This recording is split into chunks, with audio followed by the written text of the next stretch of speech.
தர்மபுரி பண்பலை 102.5 மெகாஹெர்ட்ஸ். நாம் இணையும் இந்நிகழ்ச்சி வானலையில் வசந்தம். இன்னைக்கு வானலையில் வசந்தம் அமுதினும் அரிது தாய்ப்பால் வார சிறப்பு கலந்துரையாடல் கேட்கலாம்.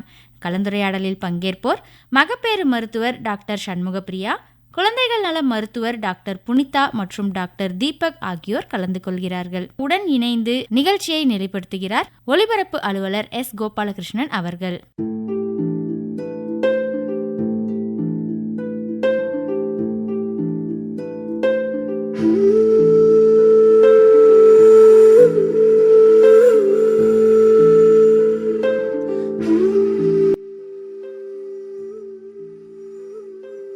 நேயர்களுக்கு வணக்கம்.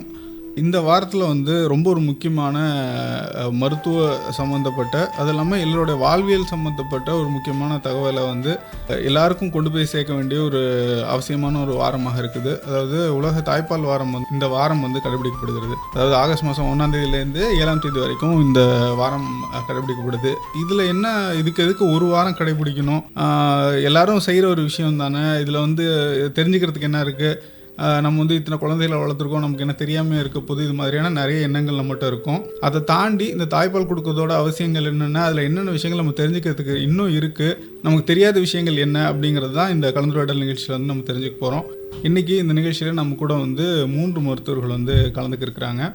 டாக்டர் சண்முகப்பிரியா, மகப்பேறு மருத்துவர், டாக்டர் புனிதா, குழந்தைகள் நல சிறப்பு நிபுணர், அப்புறம் நம்ம எல்லாருக்கும் பரிச்சயமான குழந்தைகள் சிறப்பு நிபுணர் டாக்டர் தீபக். இவங்க 3 பேரும் தான் நம்மளோட நிகழ்ச்சியை கலந்துக்க போகிறாங்க. உங்கள் எல்லாரையும் இந்த நிகழ்ச்சிக்கு முதல்ல வரவேற்கிறதுல ரொம்ப சந்தோஷங்க மேம். இப்போ இந்த தாய்ப்பால் அப்படிங்கிறது பொதுவாக எந்த அளவுக்கு அவசியமானது, இந்த வாரம் கொண்டாடப்பட வேண்டிய அவசியம் என்ன, இதில் என்ன விழிப்புணர்வு கொடுக்கறதுக்கு இருக்குது, எல்லாத்துக்கும் இது தெரிஞ்ச விஷயம் தானே அப்படின்னு எல்லாரும் நினைப்பாங்க. அதனால் இந்த தாய்ப்பால் வாரம் கடைபிடிக்கிறதோட அவசியம் என்ன அப்படிங்கிறது முதல்ல டாக்டர் சண்முகப்பிரியா நீங்கள் சொல்லுங்கள் மேடம். இதோட அவசியம் என்ன, ஏன் இதை நம்ம கடைபிடிக்கணும், கொண்டாடணும், குறிப்பாக இந்திய மருத்துவ சங்கத்தின் மூலமாக நீங்கள் என்னென்ன விஷயங்கள் செய்கிறீங்க, அதை பற்றி கொஞ்சம் சொல்லுங்கள். தர்மபுரி பண்பலை நேயர்களுக்கு வணக்கம். ஸோ ஏற்கனவே நீங்கள் சொன்ன மாதிரி இந்த தாய்ப்பால் வாரமானது மற்றதெல்லாம் பார்த்தீங்கன்னா ஒரு நாளில் கொண்டாடக்கூடிய இதாக இருக்கும். இந்த தாய்ப்பால் ஊட்டுதலில் ஊக்குவிப்பது மட்டும் பார்த்தீங்கன்னா ஒரு வாரம் நம்ம கடைபிடிக்கிறோம். ஸோ இது ஏன் அப்படின்னா ஒரு திருவிழா மாதிரி, அதாவது ஒவ்வொரு நாளும் அதனை பற்றிய விழிப்புணர்வு ஒவ்வொரு மக்களுக்கும் ஒவ்வொரு தரப்பினருக்கும் அது கொண்டு சேர்க்கணும். இது ஒரு நாள் மட்டும் பண்ணால் போதாது, எல்லா தரப்பினருக்கும் கொண்டு போகணும் அப்படிங்கிறது இது ரொம்ப முக்கியமான ஒரு விஷயமாக கருதப்படுகிறது. ஏன்னா ஒரு நோய் வந்ததற்கு அப்புறம் அதுக்காக சிகிச்சை அளிக்கிறது அப்படிங்கிறத தாண்டி இப்போ ஒரு நோய் வருவதற்கு முன்னையே நம்ம அதை தடுப்பு மருந்து அப்படின்னு பார்த்தா நம்மளுடைய முதல் தடுப்பு மருந்து அப்படின்னு பார்த்தா தாய்ப்பால் தான். ஸோ அப்போ அத்தகைய ஒரு பொக்கிஷமான தாய்ப்பால் நம்ம ஒவ்வொருத்தரும் நம்மளுடைய தாய்கிட்ட இருந்து நம்ம கிடைக்கப்பெறுது. ஸோ அத்தகைய தாய்ப்பால் பொக்கிஷமான அந்த தாய்ப்பாலை நம்ம எல்லாரும் எந்த அளவுக்கு அது கொடுக்கணும், ஒவ்வொரு தாய்மாரும் அந்த கொடுக்கப்படுற தாய்மாருக்கு நம்ம எப்படி அவங்கள ஊக்குவிக்கணும் அப்படிங்கிறத பற்றினது தான் இந்த தாய்ப்பால் வாரத்தினுடைய நோக்கமானது. ஸோ அதை பேஸ் பண்ணி தான் நாங்கள் பொதுமக்களுக்கு விழிப்புணர்வை மட்டும் இல்லாமல் மருத்துவர்கள், செவிலியர்கள் இவங்க எல்லாத்துக்கும் அதாவது ப்ரொவிஷன் யாரெல்லாம் கொடுக்குறாங்க, அந்த சப்போர்ட்டை யாரெல்லாம் கொடுக்குறாங்களோ மருத்துவ தரப்புலையும் சரி சமூக தரப்புலையும் சரி எல்லாத்துக்கும் அந்த விழிப்புணர்வு சமமா போகணும். இவங்களுக்கு தெரிஞ்சிருக்கும், இவங்க தெரியாது அப்படிங்கறத பாகுபாடு நீங்கி எல்லாத்துக்கும் விழிப்புணர்வை கொடுக்கணும் இந்த ஒரு வாரத்துல அப்படிங்கறத நாங்க உறுதிப்படுத்துறோம். சரிங்க. அடுத்து நான் டாக்டர் புனிதா அவர்கள்ட்ட கேட்கணும்னு ஆசைப்படுற விஷயம் என்னென்னா, பொதுவாகவே நிறைய கற்பிதங்கள் நிறைய இருக்கும். நம்ம நிறைய விஷயங்கள் சொல்லிக்கிட்டே வரும், இப்படிலாம் பண்ணோம்னா இந்த மாதிரியான ரிசல்ட் இருக்கும் அப்படின்னு சொல்லுவாங்க. குறிப்பாக தாய்மார்களை பொறுத்த வரைக்கும் பால் கொடுக்குற தாய்மார்கள் இதை சாப்பிட்லாம், இதை சாப்பிடக்கூடாது, இதெல்லாம் சாப்பிட்டா இதுவும் பாலில் வரும், இந்த மாதிரி நிறைய விஷயங்கள் சொல்லுவாங்க மேம். இந்த மாதிரி கற்பிதங்களும் இருக்குது. தாய்ப்பாலை ஒட்டி இருக்கிற நிறைய கற்பிதங்கள் என்னென்ன, அதில் எதெல்லாம் சரியானது, எதெல்லாம் தவறானது மேம், அதனால் அதை பற்றி ஒரு சின்ன அறிமுகம் சொல்லுங்கள். அனைவருக்கும் வணக்கம்.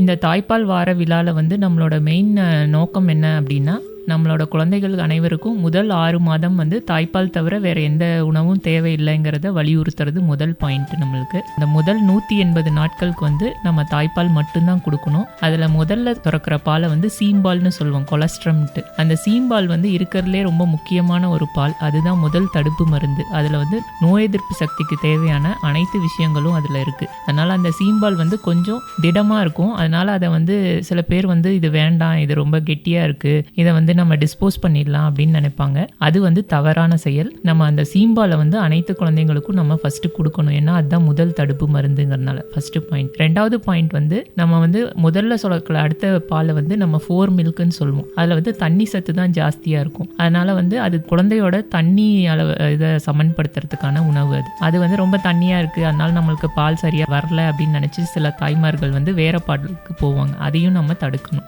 அடுத்து வந்து அடுத்து சுரக்கிற பால் வந்து திடப்பால். அது வந்து ஹைன் மில்க்னு சொல்லுவோம். அதில் வந்து கொழுப்பு சத்து நிறைந்திருக்கும். அது வந்து குழந்தையோட வெயிட் கெயினுக்கு அது ரொம்ப யூஸ்ஃபுல்லாக இருக்கும். அதே மாதிரி இந்த நோய் இருக்கவங்க தாய்ப்பால் கொடுக்கக்கூடாது அந்த மாதிரிலாம் கிடையாது. அது வந்து ரொம்ப ரொம்ப ரேர் தான். ஸோ அனைத்து தாய்மார்களும் நம்ம வந்து தாய்ப்பால் கண்டிப்பாக முதல் 180 நாட்களுக்கு வந்து கண்டிப்பாக தாய்ப்பால் மட்டும்தான் கொடுக்கணும். இதுக்கு வந்து தாய் செய்ய வேண்டியது வந்து சமச்சீர் உணவு தான் அவங்க தேவைப்படும். பேலன்ஸ்டு டயட்டுன்னு சொல்லணும். அதில் வந்து புரத சத்து, மாவு சத்து, கொழுப்பு சத்து அனைத்தும் இருக்கணும். தண்ணி சத்தும் அவங்க நல்லா எடுத்துக்கணும். பால், காய், கீரை, முட்டை எல்லாமே அவங்க சாப்பிட்லாம். அதெல்லாம் சாப்பிட்டு செரிமானம் ஆகி தான் அந்த பால் உற்பத்தி ஆகுது. அதனால குழந்தைக்கு வந்து எந்த பாதிப்பும் இருக்காது. அதனால அவங்க வந்து சமச்சீரான உணவை எடுத்துக்கிறத தான் நம்ம வலியுறுத்திட்டே இருக்கணும். அது வந்து இந்த தாய்ப்பால் வார விழாவில் நம்ம அனைவருக்கும் கொண்டு சேர்க்கணும். சரி டாக்டர் தீபக் அவர்கள்ட்ட நான் கேட்க விரும்புகிற முதல் கேள்வி என்ன அப்படின்னா, ஒரு குழந்தையோட அவங்களோட வாழ்நாளுக்கான ஆரோக்கியத்தை வந்து தாய்ப்பால் எந்த அளவுக்கு உறுதி செய்யுது டாக்டர்? அதாவது முதல்ல கொடுக்குற இந்த தாய்ப்பால் அப்படிங்கிறது அவங்க வாழ்நாள் முழுக்க எந்த அளவுக்கு அவங்களோட ஆரோக்கியத்தை பேணுவதற்கு உறுதியாக இருக்கும், அதை பற்றி கொஞ்சம் சொல்லுங்கள். தருமபுரி வாலண்டியர் இடையர்களுக்கு இனிய காலை வணக்கம்.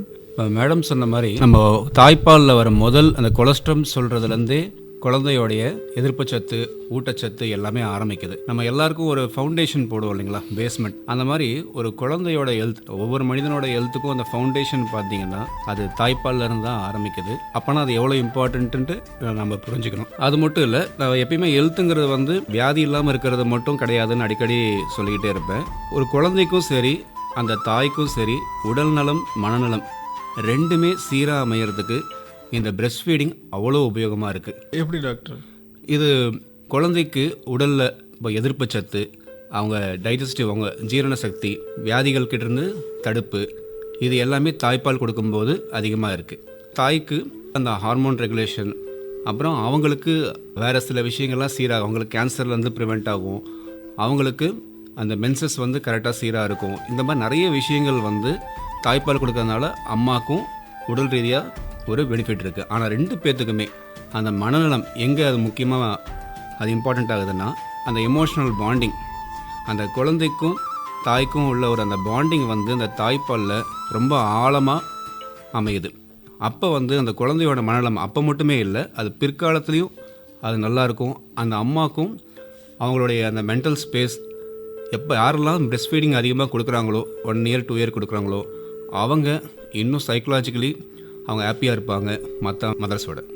சரிங்க டாக்டர். இப்போ வந்து ஒரு டாக்டர் சொன்னதில் பார்க்கும்பொழுது, அதாவது அவங்க உடல் ஆரோக்கியம் மட்டும் இல்லை, அவங்க மன ஆரோக்கியத்திற்கும் இந்த தாய்ப்பால் அப்படிங்கிறது குழந்தைக்கும் சரி தாய்க்கும் சரி ரொம்ப ஒரு முக்கியமான ஒரு காரணியாக இருக்குது அப்படின்னு சொல்லியிருக்காங்க டாக்டர். அதில் வந்து நான் கேட்கணும்னு விரும்புகிறது, இப்போ பொதுவாகவே வந்து குழந்தை பெற்றதுக்கப்புறம் தாய்மார்களுக்கு வரக்கூடிய மனம் சார்ந்து வரக்கூடிய சிக்கல்கள் வந்து இருக்குது, அதையும் நம்ம அட்ரஸ் பண்ணணும் அப்படின்றதெல்லாம் சொல்கிறாங்க. அப்படி இருக்கும்போது இந்த தாய்ப்பால் கொடுக்கறதும் ஒரு வகையில் அவங்களுக்கு வந்து இந்த மாதிரியான சிக்கல்களை தவிர்க்கிறதுக்கு உபயோகமாக இருக்குமா, இல்லை ஒட்டுமொத்தமாக அவங்களோட ஆரோக்கியத்தை பொறுத்த வரைக்கும் எந்த அளவுக்கு இது மேம்படுவதற்கு உறுதுணையாக இருக்கும், அதை பற்றி கொஞ்சம் சொல்லுங்கள். இந்த வருஷத்துக்கான கருப்பொருளும் பார்த்தீங்கன்னா தாய்ப்பால் ஊட்டுதலை ஆதரிக்கணும் அப்படிங்கிறது தான் கருப்பொருள். அதாவது என்னன்னா, தாய்ப்பால் ஊட்டுறது அப்படிங்கிறது அந்த தாயை தாண்டி அவங்கள சுற்றி இருக்கிறவங்களும் அதனை வந்து என்கரேஜ் பண்ணணும் அப்படிங்கிறது. ஸோ அப்படின்னா என்ன அர்த்தம்னா, ஒரு தாய் வந்து குழந்தை வயிற்றுல இருக்கும்போது அவங்களுக்கு வந்து அதிகப்படியான கேர் வந்து கிடைக்குது. அதே தாய்மார் வந்து குழந்தை பெற்றுட்டாங்க அப்படின்னா அவங்களுடைய கேர் வந்து குறைஞ்சு அந்த கேர் முழுக்க வந்து பார்த்தீங்கன்னா குழந்தை மேலே அதிகம் போகுது. ஸோ குழந்தை மேலே கேர் போகணும் அப்படின்னா முதல்ல தாய் நல்லா இருந்தாதான் அந்த குழந்தை வந்து நல்லா இருக்க முடியும். ஏன்னா அந்த குழந்தைக்கான உணவே பார்த்தீங்கன்னா அந்த தாய்ப்பால் தான். எந்த அளவுக்கு அந்த தாய்மார் வந்து நல்ல ஊட்டச்சத்து உள்ள உணவுகள் எடுத்துக்கிறாங்களோ இது உடல் ரீதியானது. அடுத்தது மன ரீதியானது. அதாவது எந்த அளவுக்கு மனதளவில் வந்து அவங்க சந்தோஷமா இருக்காங்களோ அந்த அளவுக்கு பார்த்தீங்கன்னா அவங்கள மூளையில சுரக்கிற ஹார்மோன்ல இருந்து எல்லாமே சீராக சுரக்க ஆரம்பிக்கும். அவங்களுக்கான தாய்ப்பாலும் சரிவர சுரக்கும். ஸோ இது எல்லாமே பார்த்தீங்கன்னா சந்தோஷமாக இருக்காங்க அப்படிங்கிறத தாண்டி உணவளவுலையும் சரி, உடல் அளவுலையும் சரி, மனதளவுலையும் சரி, ஒரு தாய்மார் வந்து எந்த அளவுக்கு அவங்கள சரியாக வச்சுருக்காங்களோ, அவங்கள சரியாக சுற்றி இருக்கிறவங்களும் வச்சுருக்காங்களோ, அதை பொறுத்து தான் தாய்ப்பால் நல்லா சுரக்கும். அதை பொறுத்து தான் அந்த குழந்தைக்கும் ஆரோக்கியமான ஒரு தாய்ப்பால் கிடைக்கும். ஏன்னா வந்து ஒவ்வொரு மதருக்கும் பார்த்தீங்கன்னா ஒரு தாய்ப்பால் சுரக்குது அப்படின்னா எல்லா தாய்ப்பால்லையும் ஒரே மாதிரியான ஊட்டச்சத்து அளவு இருக்கிறது இல்லை. அந்த அம்மா என்ன மாதிரியான ஊட்டச்சத்து எடுத்துக்கிறாங்களோ அதை பொறுத்து அந்த தாய்ப்பாலில் வந்து ஊட்டச்சத்து அளவு மாறும். ஸோ அப்போ நம்ம தாய்ப்பால் கொடுக்கறத மட்டும் வலியுறுத்தி பிரயோஜனம் கிடையாது. அந்த தாயினுடைய உணவினுடைய சரிவர அவங்க நல்லா எடுத்துக்கிறாங்களா அப்படிங்கிறத கண்காணிக்கிறதும் அதை உறுதிப்படுத்துறதும் மிகவும் அவசியமாகிறது. சரிங்க மேம். அடுத்து டாக்டர் புனிதா அவர்கள்ட்ட நான் கேட்கணுன்னு விரும்புகிற கொஸ்டின் என்ன அப்படின்னா, இப்போ வந்து பொதுவாக ஒரு சில தாய்க்கு நீங்கள் சொன்னாப்புல அவங்களுக்கு வந்து முதல்ல நமக்கு வந்து தாய்ப்பால் சுரப்பே இல்லை அப்படின்னு அவங்கள ஒன்று நினச்சிக்கிறது, இல்லை நமக்கு இது போதுமானதாக இல்லைன்னு சொல்லிட்டு அதுக்கு ஒரு சப்போர்ட்டுக்கு வந்து ஒரு ஃபார்முலா மில்க் மாதிரி ஏதோ ஒரு டப்பா பாலோ ஏதோ ஒன்று கொடுக்கலாம் அப்படின்னு நினைக்க ஆரம்பிச்சிடுறாங்க. இதில் என்னென்ன தவறுகள் பொதுவாக நடக்குது மேம்? அவங்களுக்கு அவங்களா, அதாவது ஒரு மருத்துவரை சந்திக்காமே அவங்க இந்த தாய்ப்பால் சார்ந்து செய்யக்கூடிய தவறுகள்னால் என்னென்ன விஷயங்கள் இருக்குது பொதுவாக? ஸோ இதில் நிறையா மித்ஸ் அண்ட் ஃபேக்ட்ஸ் இருக்குது. இல்லை ஃபஸ்ட்டு நம்ம எப்படி கரெக்ட் பண்ணணும்னா, அவங்க கர்ப்பமாக இருக்கும்போதே நம்ம சில கொஷின்ஸ்க்கு ஆன்சர்ஸ் கொடுத்துட்டோம்னா அவங்க பிரசவம் ஆன உடனே அதை கரெக்டாக ஃபாலோ பண்ணிப்பாங்க. ஸோ அந்த ஆன்டிநேட்டல் பீரியட் கர்ப்ப காலத்திலே வந்து தாய்ப்பாலோட நன்மைகள் என்ன, முதல் சுரக்கிற சீம்பாலோட நன்மைகள் என்ன, அந்த சீம்பால்ங்கிறது அளவில் வந்து ட்ராப்ஸ் தான் இருக்கும். அது வந்து நிறையா வரல அப்படின்னு எல்லாரும் எக்ஸ்பிரஸ் பண்ணி பார்ப்பாங்க. வரல அப்படின்னோடனே நம்மளுக்கு பாலே சுரக்கலை போல அப்படிங்கிற மாதிரி ஒரு மன அழுத்தத்துக்கு போயிடுறாங்க எல்லா தாய்மார்களும். ஸோ நம்ம கர்ப்ப காலத்திலே வந்து இந்த சீம்பால்ங்கிறது சில சொட்டுகள் தான் வரும். அந்த சில சொட்டுகளே அந்த பிறந்த குழந்தைக்கு தேவையான ஊட்டச்சத்தை கொடுக்கும் அப்படிங்கிறத வந்து நம்ம கர்ப்ப காலத்திலே அவங்களுக்கு தெரிவிச்சிட்டோம்னா அவங்க அந்த போஸ்ட்நேட்டல் பீரியட்ல டிப்ரெஷனுக்கு போக மாட்டாங்க, நம்மளுக்கு பால் ஊறல அப்படிங்கிற மாதிரி இருக்க மாட்டாங்க. ஸோ முதல் 2 நாட்கள்ல வந்து சில துளிகள் தான் பால் வரும். அந்த சில துளியே அமிர்தம் தான். அதுவே அந்த குழந்தைக்கு தேவையான ஊட்டச்சத்தை கொடுத்துரும். ஸோ இதை பற்றின அறிவு வந்து நம்ம முன்னாடியே கொடுத்துட்டோம்னா அந்த தாய்மார் வந்து ஒரு மன அழுத்தத்துக்கு போக மாட்டாங்க. ஸோ இவ்வளோதான் வரும், நம்ம ஏற்கனவே நம்ம மருத்துவர்கள் சொல்லியிருக்காங்க, அதனால் நம்மளுக்கு இந்த வந்திருக்கிறது தான் கரெக்டு அப்படிங்கிறத அவங்களுக்கு ஃபஸ்ட் நம்ம புரிய வைக்கணும். கூட இருக்கவங்களுக்கு அவங்களோட அம்மாக்கள் பாட்டிமார்கள் அவங்களுக்கு என்ன பண்ணணும் அப்படின்னா அவங்களுக்கும் இந்த விழிப்புணர்வை கொடுத்துடணும். முதல் 2 நாட்களுக்கு இவ்வளோதான் வரும் தாய்ப்பால். குழந்தை வந்து ஃபஸ்ட்டு மார்போட சேர்ந்து சக் பண்ணும்போது தான் அந்த பால் ஸ்டிமுலேட் ஆகும். ஸோ அதுக்கான வழிமுறையை தான் நம்ம கொடுக்கணுமே தவிர குழந்தை அழுது அப்படிங்கிறதுனால நம்ம சக்கரை தண்ணி ஊற்றுறதோ வேற பால் கொடுக்கறதோ வேற ஆவின் பால் கொடுக்கறது அந்த மாதிரி எதுவும் நம்ம சொல்லக்கூடாது. நம்ம திருப்பி திருப்பி பால் சுவையை விடும்போது தான் அம்மாவுக்கு வந்து பால் சுரக்க ஆரம்பிக்கும் அப்படிங்கிறத நம்ம வலியுறுத்திட்டே இருக்கணும். முதல் 2 நாட்கள்ல இந்த மாதிரி ஒரு சீம்பாலோட ரொம்ப முக்கியத்துவம் என்ன, அது எவ்வளோ நேரத்துக்குள்ள கொடுக்கணும்னு நம்ம சொல்றதுக்கோட அவசியம் என்ன? இதை உலக சுகாதார நிறுவனமுமே இவ்வளோ தூரம் இன்சிஸ்ட் பண்றாங்க. இது என்ன அவசியம், அந்த டயத்துக்குள்ள கொடுக்கணும் அப்படின்றது எந்த அளவுக்கு அவசியமானது? ஆக்சுவலாக உலக சுகாதார நிறுவனம் என்ன சொல்லுது அப்படின்னா பிறந்த குழந்தைக்கு as soon as possible எவ்வளோ சீக்கிரமா முடியுமோ அந்த அளவுக்கு நீங்க தாய்ப்பாலை கொடுக்க ஆரம்பிச்சிருங்க அப்படின்னு சொல்றாங்க. ஸோ நாங்கள் என்ன பண்ணுவோம்னா பிறந்த குழந்தைய எடுத்து அம்மாவோட வயிற்றுல போட்டுட்டு அந்த தொப்புள் கொடியை கட் பண்ணிட்டு அவங்கள மேலே அந்த ஈரமாக இருக்கும் அதெல்லாம் தொடச்சிட்டு அடுத்த நிமிடமே நாங்கள் தாய்ப்பால் கொடுக்க ஆரம்பிக்க சொல்லுவோம். ஸோ as soon as possibleனா எவ்வளோ சீக்கிரம் முடியுமோ அவ்வளோ சீக்கிரம் நம்ம கொடுங்க அப்படின்னு. ஐடியலாக பார்த்தோம்னா சுகப்பிரசவம் ஆனவங்களுக்கு அடுத்த அரை மணி நேரத்துக்குள்ளே நம்ம தாய்ப்பாலை கொடுக்க ஆரம்பிச்சிடணும். சிசேரியன் பிரசவம் ஆனவங்களுக்கு வந்து அடுத்த 4 மணி நேரத்துக்குள்ளே நம்ம அந்த தாய்ப்பாலை கொடுக்க ஆரம்பிச்சிடணும். ஸோ இதனால என்ன நன்மை அப்படின்னு பார்த்தோம்னா அந்த சேய்க்கு வந்து என்ன ஊட்டச்சத்து வேணுமோ அது உடனே கிடைக்குது. அந்த தாய்க்கும் அந்த ஹார்மோன் ஆக்சிடோசின் ஒரு ஹார்மோன் சுரக்கும், அது கர்ப்பப்பையை சுருங்க வைக்குது. ஸோ அந்த கர்ப்ப காலத்தில் ஏற்படுற காம்ப்ளிகேஷன்ஸையும் அது தடுக்குது. அதனால நம்ம வந்து எவ்வளோ சீக்கிரம் முடியுமோ அவ்வளோ சீக்கிரம் நம்ம அதை கொடுக்க சொல்லணும். அடுத்து கொஞ்சம் 1 மாதம் 2 மாதம் ஆன குழந்தைகளுக்கு வந்து எவ்வளோ தாய்ப்பால் சுரக்குது, தேவையான அளவு இருக்கா அப்படின்னு பார்க்கறதுக்கு வந்து நம்ம வெயிட் கெயின், அவங்க தேவையான அளவு எடை கூடியிருக்காங்களா அப்படிங்கிறத நம்ம பார்க்கணும். யூரின் அவுட்புட், சிறுநீர் வந்து நல்லா கழிக்கிறாங்களா அப்படிங்கிறத பார்க்கணும். நல்ல ஒரு 1.5 hours to 2 hours தூங்குறாங்களா அப்படின்ற கண்டினியூஸா அவங்க வந்து இந்த மாதிரியான சிறுநீர் கழிக்கிறது வந்து 6 to 8 வாட்டி நம்ம பண்ணாங்கனாலே அவங்களுக்கு தேவையான அளவு வருது. கலர் வந்து ஒரு லைட் எல்லோ கலர்ல இருக்கணும், ஒரு வெளிர் மஞ்சள் நிறத்துல இருந்தா போதும். அடர் மஞ்சள் நிறத்துல இருக்கு அப்படின்னா அவங்க தண்ணி அளவு அம்மாவுக்கு அதிகப்படுத்திக்கணும் அப்படிங்கறத நாங்கள் அறிவுறுத்துவோம். கூட வந்து ஊட்டச்சத்து உணவு எடுத்துக்கிட்டாங்கனாலே போதும். ஸோ குழந்தை வந்து தேவையான வெயிட் கெயின் இருக்கு,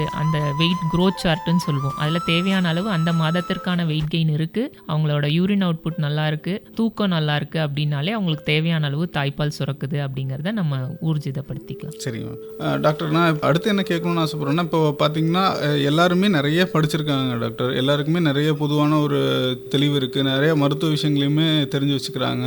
அவங்கள வந்து அப்பப்போ அவங்களுக்கு தேவையான தகவல் வந்து அப்டேட் கூட பண்ணிக்கிறாங்க. எல்லார் கையிலையுமே ஸ்மார்ட் ஃபோனும் வந்துருச்சு. அதில் வந்து நிறைய தவறான செய்திகளும் கிடைக்குது, அதாவது அறிவியல் சார்ந்தும் வருது, சிலது வந்து அவங்களா சொல்கிற அறிவியல் புனைவுகளும் அதில் வந்து இருக்குது. இப்போ தடுப்பூசி போடணுன்றது எல்லாத்துக்கும் தெரியுது, தடுப்பூசி கூட எல்லாரும் போட ஆரம்பிச்சிட்டாங்க. ஆனால் தாய்ப்பால் கொடுக்கறதுல வந்து ஒரு பொதுவான ஒரு மெத்தனம் இருக்குது. மெத்தனம்ன்றதை தாண்டி பரவாயில்ல, தடுப்பூசி அவசியமானது, தாய்ப்பால் வந்து நம்மளோட வசதிக்கு நம்ம சூழலுக்கு ஏற்ற மாதிரி கொடுத்துக்கலாம், இல்லை அதை வந்து காம்ப்ளிமெண்ட் பண்ணிக்க முடியும் அப்படின்னு நினைக்கிறாங்களே, அது எந்த அளவுக்கு சரியானது டாக்டர்? பின்னாடி என்ன மாதிரியான சிக்கல்களை உண்டாக்கும், அதை பற்றி சொல்லுங்கள் டாக்டர். 2 காலகட்டங்களில் இந்த தாய்ப்பால் ஒழுங்காக கொடுக்காமல் இருக்கிறதுக்கு அந்த பிரேக்கிங் பாயிண்ட் இருக்குது. ஃபஸ்ட்டு இப்போ மேடம் சொன்ன மாதிரி குழந்தை பிறந்த உடனே அது சுகப்பிரசவம்னா அரை மணி நேரத்துக்குள்ளேயே நாம் என்கரேஜ் பண்ணுறோம். சிசேரியன்னா அட்லீஸ்ட் ஒரு அந்த அம்மா கண் முழிச்சு பார்க்கும்போது பிரஸ்ட் ஃபீடிங் என்கரேஜ் பண்ணுறோம். அந்த டைமில் தான் எனக்கு நிறைய பேர் மிஸ் பண்ணுறாங்க. மேடம் சொல்கிற மாதிரி இந்த கொலஸ்ட்ராம்ங்கிறது ஒரு 2 சொட்டு 3 சொட்டு தான் வரும். அது வந்த உடனே எனக்கு பாலே வரலன்னு அவங்களும் டிப்ரெஸ் ஆகிடுவாங்க. கூட இருக்கிறவங்க உனக்கு பால் சரியாக வரலை, நம்ம குழந்தை கத்திக்கிட்டே இருக்குது, நம்ம என்ன பண்ணலாம், ஏதாவது புட்டி பால் ஏதாவது பவுடர் பால் புட்டியில் போட்டு கலந்து கொடுத்துடலாம் அப்படின்னு சொல்லிட்டு ஆரம்பிச்சிருவாங்க. சுகாதார பணியாளர்களுக்கே ஒரு சிலருக்கு அதுக்கு அந்த போதுமான ஒரு தெளிவு இல்லை. ஆமாம், எல்லாரும் இப்போ சொல்ல மாட்டேன்றாங்க. இப்போ நீங்கள் சொன்ன மாதிரி எல்லாரும் கூகுள் டாக்டர் ஆகிட்டாங்க இல்லைங்களா? அதனால் அவங்களுக்கு அந்த அறகுறை நாலேஜில் வச்சுட்டு அவங்க சரியானதும் பண்ணுறாங்க, ஆனால் தப்புகளும் நிறைய பண்ணுறாங்க. அதனால் எப்பயுமே டாக்டரை நம்புங்க. இப்போ உங்கள் இதுக்கு 3 பேர் முக்கிய பங்கு இருக்குது. பிரசவ டாக்டர், அந்த குழந்தையை பார்த்துக்கிற குழந்தைகள் டாக்டர், அந்த வார்டில் இருக்க செவிலியர், அதை விட முக்கியமாக கூட இருக்கிற அவங்க தாயோட அம்மா, அவங்க ரிலேட்டிவ் சுற்றி இருக்கிறவங்க, அவங்க கரெக்டான அட்வைஸ் கொடுத்தாங்கன்னா அந்த பிறந்த முதல் நாள் பிரஸ்ட் ஃபீடிங் ஒழுங்காக ஆரம்பிச்சுட்டு கொஞ்சம் வந்தாலே போதுங்கிற அந்த நாலேஜ் அவங்களுக்கு வேணும். அதான் டவுட்னா அவங்க செவிலியரோ டாக்டரே கூப்பிட்டுக்கலாம். ஆனால் அவங்க என்ன பண்ணுறாங்க, பக்கத்தில் எங்கள் அந்த ஆயாவை கூப்பிட்டு அந்த ஆயா என்ன சொல்லுதுன்னு கேட்போம், எங்கள் அம்மா என்ன சொல்லுதுன்னு கேட்போம்னு சொல்லிட்டு அவங்க அட்வைஸை தான் ஃபாலோ பண்ணுறாங்க. அங்கே ஒரு பிரேக் ஆகுது. அது நான் சொன்னதை 4 பேரும் கரெக்டாக ப்ராசஸ் பண்ணாங்கன்னா அங்கே தடுக்கலாம்.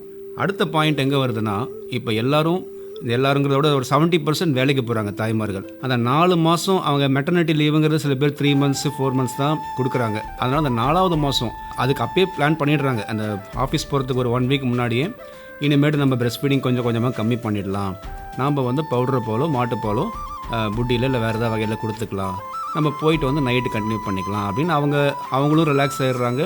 சுற்றி இருக்கவங்களும் அது எதுவும் கண்டுக்கிறதில்ல. பாதி நேரம் நீங்கள் பிரஸ்ட் ஃபீட் கூட, பாதி நேரம் வந்து நம்ம நார்மல் பால் ஏதாவது மாட்டுப்பால் கூட கொடுத்துக்கலாம் அப்படிங்கிற அளவுக்கு அவங்களுக்கு மைண்ட் செட் ஆகிடுச்சு. அந்த இடத்துல தான் நான் வந்து எல்லா தாய்மார்கள், குழந்தைங்களோட தாய்மார்கள் யார் யாராங்களோ அட்வைஸ் பண்ணுறது, 6 மாதத்துக்கு முன்னாடி ஆஃபீஸோ ஒர்க்குக்கோ போகாதீங்க. 6 மாதம் வரைக்கும் வீட்டில் இருந்து குழந்தைக்கு பிரஸ்ட் ஃபீடிங் கொடுப்பது உங்கள் கடமை. நீங்கள் உங்கள் குழந்தைக்கு கொடுக்குற முதலும் முக்கியமான சொத்து அதுதான். நீங்கள் எவ்வளோ வேணால் பிற்காலத்தில் சம்பாதிக்கலாம் ஓடி ஓடி, அதெல்லாம் விட இந்த 6 மாதம் ஃபஸ்ட்டு பிரஸ்ட் ஃபீடிங் கொடுங்க, அதுக்கப்புறம் நீங்கள் வேலைக்கு போய்க்கலாம் அப்படின்னு தான் நான் அட்வைஸ் பண்ணுறது. ஸோ அந்த டைமில் ஹஸ்பண்ட், அதே மாதிரி அவங்க ரிலேட்டிவ்ஸ், அவங்கெல்லாம் அந்த 6 மாத கேப், அந்த 6 மாத டைமில் கொஞ்சம் கரெக்டாக அட்வைஸ் கொடுத்து இல்லைம்மா பிரஸ்ட் ஃபீடிங்கே கொடுக்கலாம் அப்படின்னு சொல்லி கொடுக்க வச்சாங்கன்னா பெட்டராக இருக்கும். அவங்க ஆஃபீஸே 6 மாதத்துக்கு அப்புறம் போனால் கூட அவங்க எக்ஸ்பிரஸ் பிரஸ்ட் மில்க்குன்னு சொல்லுவாங்க, பாலை பிழிஞ்சு வச்சுட்டு நம்ம ரெஃப்ரிஜரேட் பண்ணி வச்சா 6 மணி நேரம் 7 மணி நேரம் அதை ஸ்டோர் பண்ணி வைக்கலாம். அவங்க போயிட்டு வர வரைக்கும் குழந்தைக்கு அதை பாலாடையில் பிரஸ்ட் மில்கே கொடுத்துட்டு அவங்க வந்ததுக்கப்புறம் திருப்பி அவங்க பிரஸ்ட் ஃபீடிங் கண்டினியூ பண்ணலாம். இந்த மாதிரி பண்ணால் மோஸ்ட்லி இந்த 1 வருஷம் 2 வருஷம் வரைக்கும் தாய்மார்கள் பிரஸ்ட் ஃபீடிங் கொடுக்கறத எல்லாராலையும் கடைபிடிக்க முடியும். இப்போ வந்து பார்த்தீங்கன்னா மேம், பெருநகரங்களில் இந்த மாதிரி இப்போது டாக்டர் சொன்ன மாதிரி இப்போது வேலைக்கு போக வேண்டிய ஒரு அழுத்தத்தில் இருக்கவங்களுக்கு வந்து இந்த மாதிரியான மாற்று முறைகள் வந்துருச்சு. ஈவன் பெரிய பெரிய ஹாஸ்பிட்டல்ஸில் வந்து பிரஸ்ட் மில்க்குக்கு ஒரு பேங்க் மாதிரி கூட இப்போ ஆரம்பிச்சிருக்கிறாங்க. ஸோ இப்போ இந்த மாதிரியான சூழலில் இருக்கிற மகளிர் வந்து என்னென்ன விஷயங்கள் அவங்க செய்கிறதுக்கு வாய்ப்புகள் இருக்குங்க மேம்? அதில் வந்து அவங்க என்ன மாதிரியான ஆலோசனைகளோ ஒரு மகப்பேறு மருத்துவரையோ இல்லை அவங்க பக்கத்தில் இருக்கவங்க ஒரு ஃபேமிலி டாக்டரையோ பார்த்து என்னென்ன விஷயங்கள் கேட்டு தெரிஞ்சு வச்சுக்கணுங்க மேம் இந்த மாதிரியான ஒரு சூழல்? சார் சொன்ன மாதிரி இப்போ வேலைக்கு போகிற எண்ணிக்கை வந்து மகளிர் வந்து ஜாஸ்தி ஆயிடுச்சு. ஸோ அதனால வந்து இப்போ வேலைக்கு போகிறாங்க அப்படின்னாவே தாய்ப்பாலை வந்து கம்மி பண்ணுறது, கொடுக்கறத குறைக்கிறது அப்படிங்கிற விஷயம் வந்து ஜாஸ்தி ஆயிடுச்சு. ஸோ இந்த மாதிரி இருக்கிற தாய்மார்கள் வந்து அப்போ அந்த மனதளவில் அவங்க அந்த நினைக்கிறதே வந்து பார்த்திங்கன்னா தாய்ப்பால் சுரக்கிறது வந்து முதல்ல கம்மியாகுது. அது ஒன்று. அடுத்தது வந்து நம்ம குழந்தைக்கு நம்ம தான் தாய்ப்பால் கொடுக்கணும் அப்படிங்கிற எண்ணம் வரணும். அந்த மாதிரியான தாய்மார்கள் பார்த்தீங்கன்னா வந்து இப்போ அவங்க குழந்தைக்கு கொடுக்கணும் அப்படின்னு நினச்சாங்கன்னா எப்பப்பெல்லாம் அவங்களுக்கு தேவையில்லாமல் தான் குழந்தை தூங்கிட்டு இருக்கும் போதோ இல்லை இப்போ குழந்தைக்கு தாய்ப்பால் கொடுக்காத போதோ அதிகமாக சுரக்குதோ அந்த மாதிரி டைமில் வந்து அவங்க அந்த தாய்ப்பாலை வந்து சேமித்து வைக்கலாம். இன்னொரு ஒரு மித்து என்னன்னா, நம்ம ரொம்ப நாளுக்கு நம்ம ஒரு சமயம் தாய்ப்பால் கொடுத்தோம்னா நம்மளோட ஹெல்த்துக்கு ஏதாவது பாதிப்பு வந்துரும்னு ஒரு சிலர் நினைக்கிறாங்க. அது மாதிரியான வாய்ப்பு இருக்குங்களா? கண்டிப்பாக கிடையாது. தாய்ப்பால் கொடுக்க தான் வந்து லாங் டேர்மாக பார்த்தீங்கன்னா வந்து புற்றுநோய், அதாவது மார்பக புற்றுநோய் மற்றும் கர்ப்பப்பை புற்றுநோய் இதெல்லாமே வருவதற்கான தடுப்பு மருந்தாகவே வந்து தாய்ப்பால் கொடுக்கறது வந்து இருக்குது. ஸோ அதனால வந்து நீங்கள் லாங் டேர்மாக பார்த்தீங்கன்னா தாய்ப்பால் கொடுக்கறது வந்து அம்மாவுக்கு வந்து மிக மிக ஆரோக்கியத்தை தான் கொடுக்குமே தவிர எந்த விதத்துலையும் அது வந்து அம்மாவுக்கு வந்து உடல் ரீதியாக பாதிப்பை ஏற்படுத்தாது. அது மட்டும் இல்லாமல் இமீடியட்டாக, அதாவது டெலிவரி ஆகும்போது ஏற்கனவே அவங்க மேடம் சொன்ன மாதிரி கர்ப்பப்பை சுருங்கிறதுக்கும் அதிக உதிரப்போக்கு வந்து டெலிவரி ஆனன்னா உடனே நிறைய ரத்தப்போக்கு போகிறதையும் தடுக்கிறதும் வந்து தாய்ப்பால் கொடுக்கறது. அதனால தான் நாங்கள் பார்த்தீங்கன்னா டெலிவரி ஆனன்னா அந்த தொப்புள் கொடியை கூட கட் பண்ண மாட்டோம். அதுக்கு முன்னாடியே வந்து குழந்தைய வந்து அம்மானுடைய மார்பகத்தில் போட்டுட்டு அதை வந்து சக் பண்ண விட்டு அப்புறம் தான் வந்து பார்த்தீங்கன்னா அந்த தொப்புள் கொடியை கட் பண்ணுவோம். ஸோ அந்தளவுக்கு தாய்ப்பால் வந்து அவ்வளோ சீக்கிரமாக கொடுக்கணும் அப்படிங்கிறது வந்து இருக்குது. ஸோ அதனால் தாய்ப்பால் வந்து ஷார்ட் டேர்மாக மட்டும் இல்லை, நாளடைவில் அதாவது லாங் டேர்மாகவும் பார்த்தீங்கன்னா அம்மாவனுடைய உடல் ஆரோக்கியத்திற்கு வந்து ரொம்ப ரொம்ப ரொம்ப முக்கியமானதாக இருக்குது. சரிங்க. இன்னொரு கேள்வி என்ன அப்படின்னா, இப்போ தாய்மார்களை பொறுத்த வரைக்கும் ஒவ்வொரு தாய்க்கும் அந்த வயது வித்தியாசம் இருக்கலாம். இப்போ ஒரு சமயம் அதுவும் அந்த தாய்ப்பால் சுரப்பில் ஏதாவது மாற்றத்தில் இருக்குமா, இல்லை அது அவங்களுக்கு இந்த மாதிரியான பாதிப்புகளை உண்டாக்குமா? இப்போ கொஞ்சம் லேட்டாக ப்ரெக்னென்ட் ஆகுறாங்க, இல்லை ரொம்ப ஏர்லியாக ப்ரெக்னென்ட் ஆகிருக்காங்க, அந்த மாதிரியான சூழலில் அது ஏதாவது மாற்றங்கள் இருக்குமா? அதுக்கு என்னென்ன விஷயங்கள் அவங்க ஆலோசனைகள் எடுக்கணும்? இப்போ வந்து பார்த்தீங்கன்னா பெண் வந்து எப்போ திருமண வயது அப்படின்னு சொல்கிறோம்னா 18 வயசுக்கு மேலே தான் சொல்கிறோம். ஸோ அதுக்கு முன்னாடி கல்யாணம் பண்ணுறாங்க அப்படின்னாவே, அதாவது என்னென்னா திருமணமான உடனே பெரும்பாலும் வந்து கர்ப்பமாகறாங்க. ஸோ அந்த தாய்மை வந்து அடையிறாங்க. ஸோ அதுக்கு வந்து ஒரு முதிர்ச்சி அடையணும் அப்படிங்கிறக்காக தான் எதையுமே அந்த 18 வயசுக்கு மேலே நம்ம பண்ணணும் அப்படிங்கிறது. ஸோ அதுக்கு முன்னாடி பார்த்தீங்கன்னா அந்த பெண்ணுக்கான ஊட்டச்சத்தே வந்து கம்மியாக இருக்கும்போது அந்த பெண்ணுக்கு வந்து ஒரு குழந்தையை பராமரிக்கிறதோ இல்லை அந்த குழந்தைக்கு வந்து தாய்ப்பால் ஊட்டுறதோ இது எல்லாமே வந்து கம்மியாகுது. ஸோ அதனால் சிறு வயதில் வந்து திருமணம் செய்யறது, சிறு வயதில் வந்து கர்ப்பமாகிறது, இது எல்லாமே வந்து தாய்ப்பால் ஊட்டுதலில் வந்து ஒரு பின்னடைவாக இருக்குது. அடுத்தது வந்து அதிக வயது. ஸோ அதிக வயது ஒரு 40 வயசுக்கு மேலே அப்படிங்கும்போது அவங்களுக்கு ஆட்டோமேட்டிக்காக இயற்கையாகவே பார்த்தீங்கன்னா ஹார்மோன் இம்பேலன்ஸ் வந்துடுது. ஸோ அப்போ இயற்கையாகவே நம்மளுக்கு தைராய்டு ப்ராப்ளமாக இருக்கட்டும், இல்லை இந்த ப்ரொலாக்டின்னு சொல்கிற ஒரு ஹார்மோன் ஆகட்டும், இதெல்லாம் வந்து சில மாறுதல்கள் வந்து ஏற்படுது. ஸோ அப்போ வந்து கர்ப்பமாகறாங்க, குழந்தை பெற்றுக்கிறாங்க அப்படிங்கும்போது அந்த தாய்ப்பாலினுடைய அளவு அதில் மாறலாம். பட் எதுவாக இருந்தாலும் நம்ம மனசில் ஒவ்வொரு தாய்மாரும் நம்மளுக்கு பால் சுரக்குது அப்படின்னு மனதளவில் நினைக்கும் பொழுது அந்த ஹார்மோன் ஆனது இன்னும் கொஞ்சம் அதிகமாக சுரத்து தாய்ப்பால் வந்து குழந்தைக்கு தேவையான அளவு கிடைக்க வாய்ப்பு இருக்குது. அடுத்து டாக்டர் புனிதா அவர்கள் என்ன கேட்கணும்னு ஆசைப்படுறேன். அந்த குழந்தைகளை பொறுத்த வரைக்கும் நீங்கள் முதல்ல வந்து அவங்க சரியான தாய்ப்பால் கிடைக்குதா அப்படிங்கிறத அவங்க வெயிட் கெயினை வச்சு நம்ம தெரிஞ்சுக்கலாம் அப்படிங்கிறத முக்கியமாக சொன்னீங்க. ரெண்டாவது, இந்த தாய்ப்பால் கொடுக்கறது நீங்கள் குழந்தைகளை பொறுத்த வரைக்கும் இந்த மைல் ஸ்டோன்ஸ்ன்னு சொல்கிறீங்க இல்லைங்களா டாக்டர்? ஒரு குறிப்பிட்ட வயதில் அவங்க குறிப்பிட்ட விஷயங்கள் எல்லாம் செய்யணும் அப்படின்னு சொல்லி, அது செய்வதற்கும் இந்த தாய்ப்பால் போடுவதற்கும் ஏதாவது தொடர்பு இருக்குங்களா? கண்டிப்பாக இருக்குது. நம்ம வந்து குழந்தையோட வளர்ச்சியில் வந்து இந்த தாய்ப்பாலோட ரோல் வந்து ரொம்ப முக்கியமான இது ப்ளே பண்ணுது. ஏன்னா டிஹெச்ஏ அப்படிங்கிறது வந்து அந்த தாய்ப்பாலில் தான் இருக்குது. அது குழந்தையோட மூளை வளர்ச்சிக்கு ரொம்ப உறுதுணையாக இருக்குது அந்த பொருள். அது வந்து தாய்ப்பாலில் தான் அந்த சத்தே இருக்குது, நம்மளுக்கு வேறு எங்கேயும் அது கிடையாது. நம்ம குழந்தைங்களோட வளர்ச்சியை பார்க்கும்போது தாய்ப்பால் கொடுத்த குழந்தை வந்து வெயிட் கெயின் வந்து அதுக்கான வெயிட் கெயினில் அது ஸ்லோ அண்ட் ஸ்டெடியாக போயிட்டுருக்கும். அதுவே நம்ம ஒரு பவுடர் பாலோ பசும்பாலோ கொடுக்கும்போது ரொம்ப ரேப்பிட் வெயிட் கெயின் இருக்கும். அது வந்து நம்மளுக்கு நல்லது கிடையாது அந்த குழந்தைக்கு ஃபஸ்ட்டு. அடுத்து நம்ம இந்த 3 மாதத்தில் தலை நிற்கிறதா இருக்கட்டும், 6 மாதத்தில் உட்காந்துருக்கிறதாகட்டும், 1 வயசில் எந்திரிச்சு நிற்கிறதாகட்டும், 1.5 வயசில் நடக்கிறதாகட்டும், அதெல்லாம் நம்ம ஸ்டடீஸில் பார்த்தோம்னா தாய்ப்பால் குடித்த குழந்தைக்கு வந்து அதில் எந்த பிரச்சனையுமே இருக்கிறது இல்லை. அது பாட்டுக்கு கடகடன்னு அந்த வளர்ச்சியை வந்து அது அட்டைன் பண்ணிகிட்ருக்கு. இந்த தாய்ப்பால் வந்து ஒரு நோய் எதிர்ப்பு சக்திங்கிறதுனால அந்த குழந்தைங்களுக்கு வந்து வயிற்றுப்போக்கோ நிமோனியாவோ இல்லை ஊட்டச்சத்து குறைபாடோ அந்த குழந்தைங்களுக்கு இருக்கிறது இல்லை. இதெல்லாம் வந்துச்சுனாலையும் நம்மளுக்கு வந்து அந்த டெவலப்மெண்ட்டு அஃபெக்ட் ஆகுது. ஸோ அதுலேருந்தும் நம்ம தாய்ப்பால் நம்மளுக்கு வந்து ப்ரொடெக்ஷனை கொடுக்குது. அதனால் தாய்ப்பால் குடிக்கிற குழந்தை வந்து கண்டிப்பாக ஆரோக்கியமான குழந்தையாக தான் நம்மளுக்கு அது கிடைக்கும். அதனால் அந்த தாய்ப்பால் கொடுக்கணுங்கிறத நம்ம ஒரு ஸ்டெப்லையும் இன்சிஸ்ட் பண்ணிகிட்டே இருக்கிறது தான் அந்த தாய்மாருக்கும் நல்லது, அந்த குழந்தைக்கும் நல்லது, சமுதாயத்திற்கும் அதுதான் நல்லது. சரிங்க டாக்டர். இப்போது அடுத்து வந்து இப்போது மேடம் சொன்னப்போ பார்த்தீங்கன்னா குறிப்பாக அந்த தாய்ப்பாலில் இருக்கிற நிறைய விஷயங்கள் வந்து மித்த எந்த ஒரு சோர்ஸ்லையுமே இல்லை அப்படின்னு சொல்கிறாங்க. பட் ஆனால் விளம்பரங்கள்லாம் என்ன சொல்லுதுன்னா வேற ஒரு விஷயத்த சொல்லுது, நாங்கள் எல்லாமே இதில் கலந்து கொடுக்குறோம் அப்படின்னு சொல்லி பெரிய பெரிய நிறுவனங்கள் தான் அதற்கான இப்போ இந்த ஃபார்முலா மில்கெல்லாம் வந்து அவங்க தான் ப்ரொடியூஸ் பண்ணுறாங்க. அவங்க வந்து இப்போ மேடம் சொன்ன மாதிரி DHA இந்த மாதிரியான பொருட்களையுமே நாங்கள் கலந்து கொடுக்குறோம் அப்படின்னு சொல்கிற போது என்ன ஆகுதுன்னா பெற்றோர்களுக்கு சரி நம்ம கொடுக்குற பாலில் இருக்கிறதே தான் இதுலையும் இருக்கே அப்படின்ற ஒரு நம்பிக்கை வருது. அது முழுமையாக ஒரு தீர்வாக இருக்க முடியுமா டாக்டர்? அதாவது அவங்களால முழுசாக ஒரு தாய்ப்பாலை வந்து இந்த மாதிரியான புட்டிப்பால் வந்து ரீப்ளேஸ் பண்ண முடியுமா? எப்படி ஒரு குழந்தைக்கு வந்து யார் ரொம்ப முக்கியம்? அம்மா அப்பா தான் முக்கியம் இல்லைங்களா? அவங்க இடத்த வந்து பெரியப்பா சித்தப்பா சித்தி ரீப்ளேஸ் பண்ண முடியாது இல்லைங்களா? அந்த மாதிரி தான் நீங்கள் சொன்னதுக்கு சிம்பிளான விடை இதுதான். தாய்ப்பால் வந்து அம்மா அப்பா மாதிரி, மற்ற எல்லா பாலுமே வந்து செகண்ட் ரிலேஷன்ஸ் மாதிரி தான். சப்ஸ்டியூட்டாக என்னைக்காவது அவங்க இல்லாதப்ப அவங்க வந்து பார்த்துக்கலாம் குழந்தைய, அந்த மாதிரி எப்பயாவது யூஸ் பண்ணிக்கலாம். ஆனால் கூட இருந்து பராமரிக்க வேண்டியது அம்மா அப்பா. அதே மாதிரி தாய்ப்பால் தான் கூட இருக்கணும். அவங்க என்ன தான் ப்ரமோட் பண்ணாலும் சேர்ப்பாங்க, பட் இயற்கையாக கரெக்டான குவான்டிட்டிஸ் எல்லாமே பிரெஸ்ட் மில்கில் மட்டும்தான் இருக்கும்.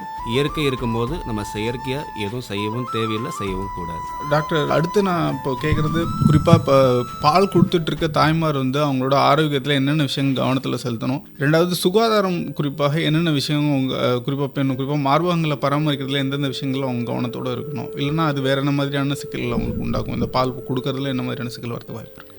இப்போ தாய்ப்பால் கொடுக்கறது வந்து குழந்தை பிறந்தனதான் அதை பற்றி யோசிக்கணும் அப்படிங்கிறது கிடையாது. அவங்க வந்து தாய்மார் கர்ப்பிணியாக இருக்கும்போதே பார்த்தீங்கன்னா அந்த தாய்ப்பால் கொடுக்கறதுக்கான எல்லா தயாராகிற நிலையை வந்து ஆரம்பிச்சிடணும்.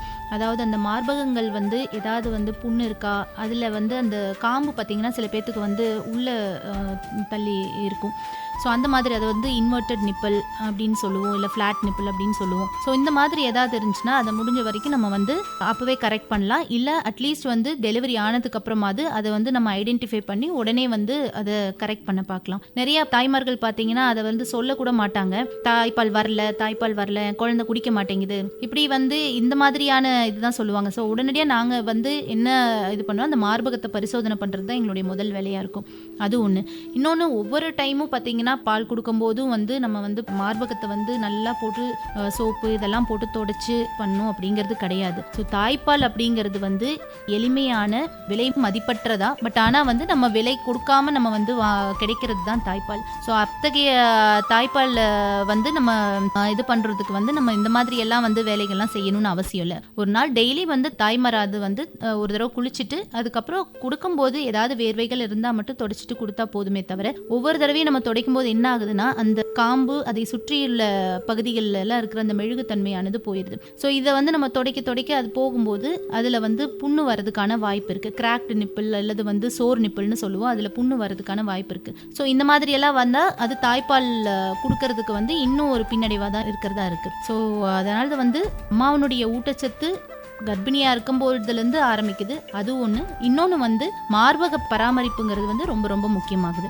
மார்பகத்தில் வந்து ஏதாவது வந்து இப்போ ஒழுங்காக சரிவர பால் கொடுக்கல அப்படின்னா வந்து இப்போ பால் வந்து பார்த்திங்கன்னா நாங்கள் குழந்தைக்கு வந்து ஒரு 2-3 மணி நேரத்துக்கு ஒருக்கா கொடுக்க சொல்கிறோம். அது இல்லாமல் குழந்தை எப்போ அழுதாலும் பால் கொடுக்க சொல்கிறோம். இன்னொன்று, குழந்தை அழுகிறது தாய்ப்பாலுக்கு மட்டும் கிடையாது, மற்ற விஷயங்களாகவும் இருக்கலாம். பட் எப்படியா இருந்தாலும் குழந்தை அழுகும்போது ஃபஸ்ட்டு தாய்ப்பால் கொடுக்கணும். அதுக்கப்புறம் பார்த்திங்கன்னா அழுகலைனாலும் நம்ம ஒரு 3 மணி நேரத்துக்கு ஒருக்கா தாய்ப்பால் கொடுக்கணும் அப்படின்னு வலியுறுத்துறோம். ஸோ இதை தாண்டி வந்து அந்த அம்மாவுக்கு வந்து மாரில் பால் கட்டுது, நிறைய சுரக்குது, அதனால பால் கட்டுது அப்படிங்கிற பட்சத்தில் அந்த சுரக்கிற எக்ஸ்ட்ரா பாலை வந்து அவங்கள வந்து கறந்து வைக்க சொல்லிடுறோம்.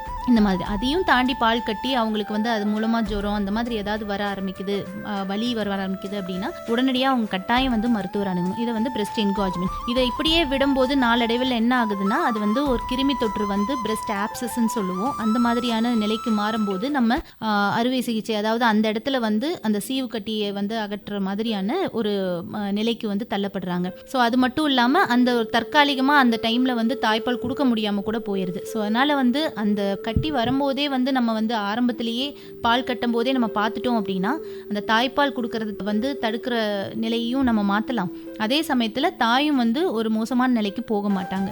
அடுத்தது நம்ம ஏற்கனவே சொன்ன மாதிரி அந்த இன்வெர்டட் நிப்பிள் அந்த மாதிரி வந்து அந்த காம்பு வந்து உள்ளே போய் இருக்கிறது, இல்லை புண்ணு இருக்கிறது, இந்த மாதிரி இது மெயினாக ரீசன் பார்த்தீங்கன்னா ஒன்று ஆரம்பத்துலேருந்தே அந்த மாதிரி இருக்கிறது. புண்ணு வரதுக்கு மெயின் ரீசன் அப்படின்னு பார்த்தீங்கன்னா வந்து குழந்தைய வந்து சரிவர பொசிஷனில் வச்சு தாய்ப்பால் கொடுக்காதது தான் அதனுடைய மெயின் ரீசனாக இருக்கும். ஸோ நாங்கள் எப்போவுமே தாய்ப்பால் கொடுக்குற முறை அப்படின்னு பார்த்தோம்னா தாய் வந்து ஒரு தனிமையான ஒரு நிலையில் நல்லா அமைதியாக உட்காந்து அந்த குழந்தைக்கு அவங்க வந்து முதல்ல சௌரியமாக உட்காந்துட்டு குழந்தைய தன் பக்கம் முழுமையாக திருப்பி கொண்டு பிறகு வந்து இந்த குழந்தையினுடைய வாய்ப்பகுதியானது காம்பு மற்றும் அது சுற்றியுள்ள கருப்பு பகுதியும் சேர்த்து குழந்தை வந்து நல்லா கவ்வும் போதுதான் தாய்ப்பால் வந்து அடுத்து திரும்ப திரும்ப சொரக்கிறதுக்கான, தாய்ப்பால் வந்து ஊற்று மாதிரி தான், ஸோ திரும்ப திரும்ப சொரக்கிறதுக்கான வாய்ப்பு வந்து அப்பதான் வந்து அதிகமாகுது. சும்மா இப்போதைக்கு அந்த காம்புல கடிச்சு குடிச்சுது அப்படின்னா அப்போதைக்கு கிடைக்கிற பாலோட சரி, திரும்ப சொரக்கிறதுக்கான அந்த ஸ்டிமுலேஷன் அப்படிங்கிறது வந்து கிடைக்காது.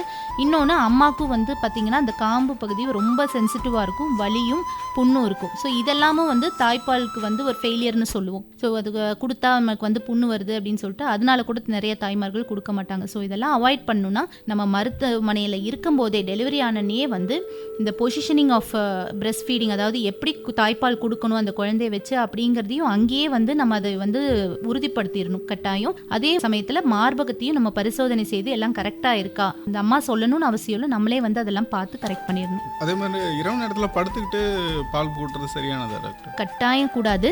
அதாவது இப்போ வந்து ஆப்ரேஷன் பண்ண அறுவை சிகிச்சை முடிஞ்சு ஒரு நாள் இல்லை அரை நாளுக்கு வந்து பார்த்தீங்கன்னா நாங்கள் அந்த எக்ஸம்ஷன் கொடுக்குறோம். சரி பரவாயில்ல, ஏன்னா அவங்களால எந்திரிக்க முடியாது, ஸோ அதனால வந்து சரி பரவாயில்ல அப்படின்னு சொல்கிறோம். பட் சுகப்பிரசவம் ஆனவங்க வந்து உடனேவே நாங்கள் எழுந்து உட்காந்து தான் பால் கொடுக்க சொல்கிறோம். ஏன்னு கேட்டிங்கன்னா பார்த்தீங்கன்னா இந்த காதுக்கும் மூக்குக்கும் இடையிலான அந்த ஒரு டியூப் மாதிரி இருக்கும். ஸோ அது வழியாக என்ன பார்த்தீங்கன்னா இப்போ இந்த குழந்தை குடிக்கிற பால் இப்போ ஆட்டோமேட்டிக்காக நம்ம படுத்துட்டு குடிக்கும்போது என்ன ஆகும், நம்மளே இப்போ வந்து ஏதாவது படுத்துட்டு சாப்பிடணும்னு சாப்பிடக்கூடாதுன்னு சொல்லுவாங்க பெரியவங்க. ஸோ அந்த மாதிரி படுத்துட்டு சாப்பிடும்போது என்ன ஆகுதுன்னா அந்த பாலானது புறையேறும் போது அது வந்து காதில் வந்து அந்த இன்ஃபெக்ஷன் ஆனது பரவுது. ஸோ காதில் வந்து சீவு வருது, அந்த பிற்காலத்தில் அந்த சீவானது அப்படியே வந்து காது சவ்வில் ஓட்ட வருது. இந்த மாதிரியான வாய்ப்புகள்லாம் அதிகமாக இருக்கும். நிறைய குழந்தைங்க பார்த்தீங்கன்னா காது வலி, அதாவது எதுக்குன்னே தெரியாமல் அழுவாங்க. சில குழந்தைகளை நைட் நேரம் வந்து தூக்கிட்டு வருவாங்க, எதுக்குன்னே தெரியல அழுதுகிட்டே இருக்கா குழந்தை, பால் கொடுத்தாலும் குடிக்க மாட்டேங்கிறா, ரொம்ப அழுதுகிட்டே இருக்கா அப்படிம்பாங்க. அது ஒன்றுமே இருக்காது. சிம்பிளாக பார்த்தீங்கன்னா பால் கொடுக்குற முறை வந்து தப்பாக இருக்குது. ஸோ இது எல்லாத்தையும் நம்ம முதலே வலியுறுத்தி அனுப்பணும். சரிங்க மேம். இப்போ பொதுவாக மேம் குழந்தைகளுக்கு வந்து இந்த தாய்ப்பால் முதல்ல அவங்களுக்கு வந்து பிறக்கிற முதல் குழந்தையாக இருக்கும்பொழுது அவங்களுக்கு பால் புகட்டதெல்லாம் நிறைய, இப்போ மேடம் நிறைய சொன்னாங்க அந்த மாதிரியான விஷயங்கள். இன்னுமே நிறைய அவங்களுக்கு வந்து சந்தேகமும் இருக்கும். ரெண்டாவது எப்படி பால் புகட்டுறது, இல்லை அந்த குழந்தைக்கு நம்ம சரியாக பால் புகட்டுறோமா அப்படின்ற ஒரு சந்தேகம் வந்து இருந்துக்கிட்டே இருக்கும். அப்படி இருக்கும்போது அந்த மாதிரியான நபர்களுக்கு நீங்கள் கொடுக்குற ஆலோசனைகள்லாம் என்னென்ன மாதிரியான ஆலோசனைகள் கொடுப்பீங்க? அது குறிப்பாக இப்போ ஒரு மேடம் வந்து சொன்னாங்க, முதல்ல பிறந்த குழந்தையாக இருந்தால் ஒரு 3 மணி நேரத்துக்கு ஒரு வாட்டி இடைவெளியில் நம்ம பால் கொடுக்கணும். ஒரு சமயம் குழந்தையே கேட்கலன்னா அழுனா கூட அதை எழுப்பி வந்து தூங்கிட்டு இருந்தால் நம்ம பால் கொடுக்கணும் அப்படின்னு சொல்கிறாங்க. அந்த இடைவேளை வந்து எவ்வளோ தூரம் இருக்கணும், அந்த ஒவ்வொரு மாதத்துக்கும் அது எப்படி மாறும், அதை பற்றி கொஞ்சம் சொல்லுங்கள். ஆக்சுவலாக பிறந்த உடனே குழந்தைக்கு வந்து நம்ம அந்த சீம்பால் ஃபஸ்ட்டு கொடுக்க சொல்லிடுறோம். அடுத்து 2 to 3 hours 2 to 3 மணி நேரத்துக்கு ஒரு வாட்டி வந்து நம்ம குழந்தைய எழுப்பினாலையும் பால் கொடுக்க சொல்கிறோம். அடுத்து டிமாண்ட் ஃபீடிங்னு ஒன்று இருக்குது. குழந்தையே வந்து அழுகும்போது நம்ம பால் புகட்டிக்கலாம் அப்படிங்கிறது. அந்த டிமாண்ட் ஃபீடிங் தான் ஃபஸ்ட்டு நம்ம இது பண்ணுறோம். ஏன்னா குழந்தைக்கு வந்து பசி எப்போ இருக்குங்கிறத குழந்தையே ஃபீல் பண்ணும். அதுக்கு வந்து இனிஷியல் க்யூஸ்னு சொல்லுவோம். குழந்தை வந்து உள்ளே இருக்கும்போதே அந்த சப்பிட்டே இருக்கிற மாதிரி அந்த லிப்ஸ் எல்லாம் அப்படியே இது பண்ணிகிட்ருக்கும். ஸோ அந்த மாதிரி டைம்லேயே வந்து அதுக்கு பசி இருக்குது அப்படிங்கிறது அது நம்மளுக்கு உணர்த்திடும். அப்படியே அந்த காம்பை தேடுற மாதிரி வாயை வந்து தேடிட்டு இருக்கும். அந்த மாதிரி சமயத்துலேயே அது இயர்லி கியூஸ்ன்னு சொல்லுவாங்க. ஸோ அந்த சமயத்துலேயே எடுத்து நம்ம பால் புகட்ட ஆரம்பிச்சிட்டோம்னா அவங்க பொறுமையாக குடிச்சுப்பாங்க. சில குழந்தை என்ன பண்ணுவாங்க, அம்மா அந்த இயர்லி கியூஸை வந்து முதல்ல அதுக்கு பசி எடுக்கிற அந்த தூண்டுதலான விஷயத்தை அவங்க பார்க்காம விட்டுட்டாங்க அப்படின்னா அந்த குழந்தை வந்து இன்னும் கொஞ்சம் நேரத்தில் பயங்கரமாக அழுக ஆரம்பிச்சிடும். அப்போ வந்து அவங்க பால் புகட்டுறது தாய்மாருக்குமே கொஞ்சம் சிரமமாக இருக்கும். அதனால் அந்த இனிஷியல் கியூஸே எடுத்துக்கிட்டு அவங்க பால் புகட்ட ஆரம்பிச்சிட்டாங்கன்னா குழந்தைக்கும் கம்ஃபர்டபுளாக இருக்கும், அம்மாவுக்கும் கம்ஃபர்டபுளாக இருக்கும். அடுத்து 2 to 3 மணி நேரத்துக்கு ஒரு வாட்டி அந்த தாய்ப்பால் கண்டிப்பாக அவங்கள புகட்ட சொல்கிறோம். அதே மாதிரி பால் கொடுத்து முடித்த உடனே அவங்கள தோலில் போட்டு பர்ப்பிங்னு சொல்லுவோம். அந்த ஏப்பம், அந்த குழந்தை வந்து வேக வேகமாக பால் குடிக்கும்போது நிறையா காற்றையும் சேர்த்து உள்ளே எடுத்துப்பாங்க. அது வந்து ஏப்பம் மாதிரி வெளியில் வந்துடுறது தான் குழந்தைக்கு நல்லது. ஸோ அதை கொஞ்ச நேரம் தோலில் போட்டு தட்ட சொல்லுவோம். ஒரு 5 to 10 minutes லைட்டாக தட்ட சொல்லணும். அந்த தட்டை தான் பர்ப்பிங்னு சொல்லுவாங்க. அப்போ அந்த ஏப்பம் வந்துருச்சுன்னா அந்த குழந்தை கம்ஃபர்டபுளாக தூங்க போயிடும். இதுவே ஒரு 2 மாதம் 3 மாதம் ஆன குழந்தை என்ன பண்ணும் அப்படின்னா பகல் டைமில் 2 to 3 மணி நேரத்துக்கு ஒரு வாட்டி பால் குடிப்போம். இரவில் வந்து அவங்க சில வாட்டி சேர்ந்தாப்புல 4 to 5 மணி நேரம் கூட அவங்க தூங்குவாங்க. அந்த தூக்கம் வந்து அந்த குழந்தைங்களுக்கு நார்மல் தான். பட் பச்சிளம் குழந்தைகள் முதல் 28 நாள் இருக்க குழந்தைங்களுக்கு வந்து நம்ம 2 to 3 ஹவர்ஸ்க்கு ஃபீட் பண்ணுறது தான் நம்மளுக்கு நல்லது. அதே மாதிரி அந்த ஃபீடுன்றது அந்த குழந்தைக்கே தெரியும் நமக்கு பசியாக இருக்குது அப்படின்னு. அதே மாதிரி குழந்தைக்கு நான் பாலே கொடுக்கல டாக்டர், 2வது குழந்தைக்கு எனக்கு பால் வருமா அப்படிங்கிற டவுட் வந்து நிறைய தாய்மார்களுக்கு இருக்குது. ஸோ அந்த கர்ப்பம் வேற இது வேற. ஸோ இந்த கர்ப்பம் ஆரம்பிக்கும் போதே அவங்களோட மார்பு வளர்ச்சியெல்லாம் இன்னும் கொஞ்சம் வரும், ஃபேட் டெபாசிஷன்லாம் இன்னும் ஜாஸ்தியாகும். ஸோ குழந்தைக்கு பால் கொடுக்கலைனாலையும் 2வது குழந்தைக்கு 100% நம்ம 6 மாதம் தாய்ப்பால் கொடுக்கறதுக்கான வாய்ப்பு அதிகம். ஸோ அதை கவுன்சிலிங் தான் நம்ம பண்ணணும். அவங்களோட கலந்துரையாடி அவங்களோட சந்தேகங்களுக்கெல்லாம் நம்ம தகுந்த பதிலை கொடுத்தோம்னாலே அந்த மதர் வந்து கான்ஃபிடென்ட்டாக நெக்ஸ்ட் பேபிக்கு ஃபீட் பண்ண ஆரம்பிச்சிருவாங்க. அதே மாதிரி முதல் 180 நாட்கள் தாய்ப்பால் மட்டும்தான் கொடுக்கணும், தண்ணி கூட தேவையில்லை அந்த குழந்தைக்கு. அடுத்து 2 வருடம் வரைக்கும் அந்த தாய்ப்பாலை அவங்கள கண்டினியூஸ் பண்ண சொல்கிறோம். கூட வந்து திட உணவும் நம்ம வீட்டிலே செஞ்ச கஞ்சி, இட்லி, சாதம் அந்த மாதிரி நம்ம ஆரம்பித்து 2 வருடம் வரைக்கும் தாய்ப்பாலை வந்து கொடுக்கணும் அப்படிங்கிறதையும் நம்ம வலியுறுத்தணும். சரிங்க டாக்டர். இப்போது இன்னொரு முக்கியமான விஷயம் என்னென்னா, இப்போது நம்ம மேடம் சொன்னப்பல இந்த வெயிட் கெயின் வந்து சாதாரணமாகவே நம்ம ஒரு ஃபார்முலா மில்க்கோ இந்த மாதிரி கொடுக்கும்போது நல்லா வேகமாக இருக்கும் அப்படின்னு சொல்லி சொல்கிறாங்க, ஆக்சிலரேட்டடாக இருக்கும்னு. நிறைய பேருக்கு வந்து குழந்தைகளை வந்து அவங்க ஃபிசிக்கலாக பார்க்கும்போது அவங்க சப்பியாக இல்லை, கொஞ்சம் ஒல்லியாக இருக்கிறாங்க, வெறும் தாய்ப்பால் கொடுக்குறதுனால தான் இப்படி இருக்கிறாங்க, அதனாலயாவது வேறு இது கொஞ்சம் கொடுத்தோன்னா கொஞ்சம் நல்லா வருவாங்க, அப்போ தான் புஷ்டியாக வருவாங்க அப்படின்னு நினைக்கிறாங்க. முதல்ல அந்த புஷ்டியாக இருக்க குழந்தைகள் தான் ஆரோக்கியத்தின் வெளிப்பாடா? கண்டிப்பாக கிடையாது.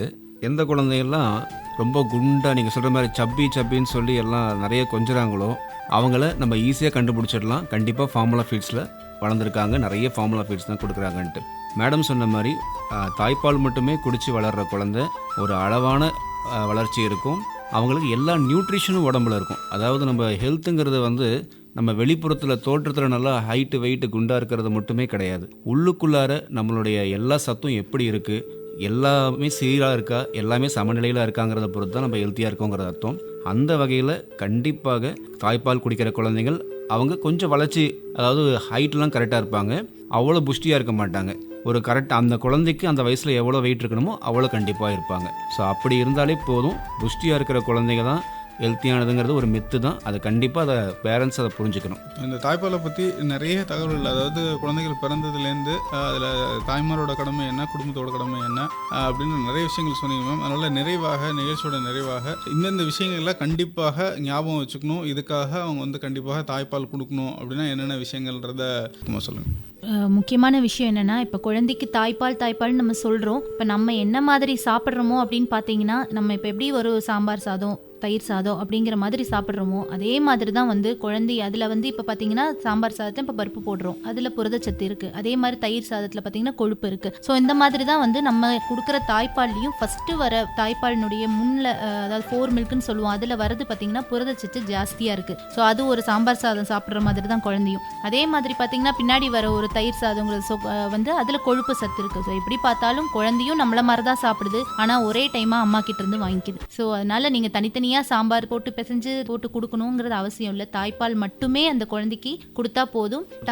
தாய்ப்பால் வந்து முதல் 6 மாதத்துல அப்படியே ஒரு 4 மாசத்துக்கு மேல பாத்தீங்கன்னா வேற ஏதாவது கொடுக்கலாமா, குறைஞ்சிருச்சே அப்படின்னு யோசிக்க தோணும். கரெக்டா அந்த 3 மாசம் 4 மாசம் சமயத்துல தான் நிறைய பேருக்கு கொஞ்சம் ஏர்லியாவே ஏதாவது புஷ்டியா கொடுத்து பழகலாமே அப்படின்ற ஒரு எண்ணம் வருது. இப்ப சார் சொன்ன மாதிரி ஒரு குண்டான ஒரு குழந்தைய பார்த்தா ஐயோ நம்ம குழந்தை கொஞ்சம் கம்மியா இருக்கோ வெயிட், இன்னி கொஞ்சம் கொடுத்தா நல்லா இருக்குமே அப்படிங்கிற அந்த தாட் எந்த அம்மாக்குனாலும் மாறும். ஸோ அந்த நிலை எப்பவுமே மாற வேண்டாம். அப்படி உங்களுக்கு டவுட்டா இருந்தா குழந்தையினுடைய ஹைட்டு வெயிட் நீங்க ஒரு மருத்துவரை ஆலோசிச்சுட்டு பார்த்து எந்த டவுட்னாலும் கிளியர் பண்றதுக்கு எந்த மருத்துவரும் ரெடியா இருப்பாங்க. ஸோ அதனால வந்து தாய்ப்பால் மட்டுமே கட்டாயம் 6 மாதத்திற்கு, இணை உணவுகள் 6 மாதத்திற்கு மேலே தான். அதுவும் ஒவ்வொன்றா நம்ம ஸ்டார்ட் பண்ணணும். எதை ஆரம்பிச்சாலும் ஃபர்ஸ்ட் ஒன்றை ஸ்டார்ட் பண்ணி அதுக்கு ஒரு இடைவெளி விட்டு தான் அடுத்த இணை உணவு ஸ்டார்ட் பண்ணணும். அப்பதான் எந்த உணவு ஏதாவது குழந்தைக்கு சரிவர பொருத்தமா இல்லை அப்படின்னா நம்ம அதை கண்டறிய முடியும். ஸோ தாய்ப்பால் மட்டுமே அப்படிங்கிறது தான் இதனுடைய சாராம்சம். சரி, அடுத்து டாக்டர் நீங்கள் சொல்லுங்க.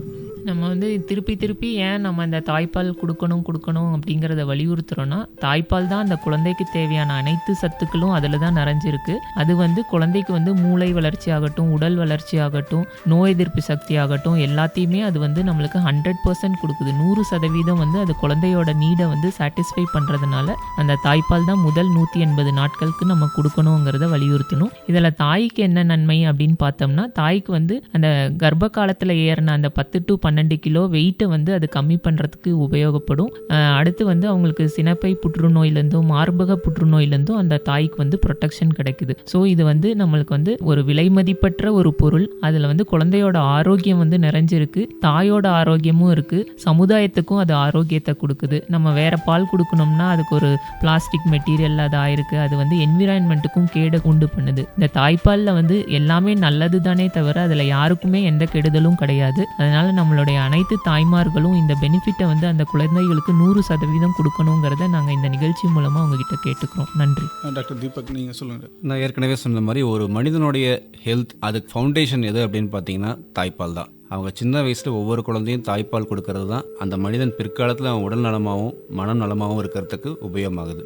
அடுத்து இப்போ நான் சொன்னது தாய்ப்பால் தான் அம்மா அப்பா மாதிரி. மற்ற எல்லா ஃபார்முலா ஃபீட்ஸு, கவுஸ் மில்க் இது எல்லாமே செகண்ட் ரிலேஷன் மாதிரி தான். அதை ஞாபகம் வச்சுக்கோங்க. தாய்ப்பால் ரொம்ப ரொம்ப முக்கியம். இதை ஏன் நான் வலியுறுத்தினா, எனக்கு ஒரு 4 மாத குழந்தையோட ஒரு பாட்டி வந்தாங்க ஒரு 2 months முன்னாடி. சார் ஏதாவது காஸ்ட்லியான எவ்வளோ செலவானாலும் பரவாயில்ல, ஹார்லிக்ஸ் பூஸ்ட் அதை எழுதித்தாங்கன்னாங்க. ஏமா செர்லாக் ஏதாவது தப்பாக சொல்கிறியா? இல்லை சார், ஹார்லிக்ஸ் பூஸ்ட் மாதிரி ஏதாவது கொடுங்க அப்படின்னாங்க. அந்த அளவுக்கு அவங்களோட இக்னோரன்ஸ் இருக்குது. அதனால் அந்த எக்ஸ்ட்ரா ஃபுட்ஸ், ஃபார்முலா ஃபீட்ஸ்லாம் கண்டிப்பாக வந்து அது ஹெல்த்தின்னு ஒரு உங்கள் எல்லாத்துக்குள்ளேயும் ஒரு மித் இருக்குது. அது கிடையவே கிடையாது.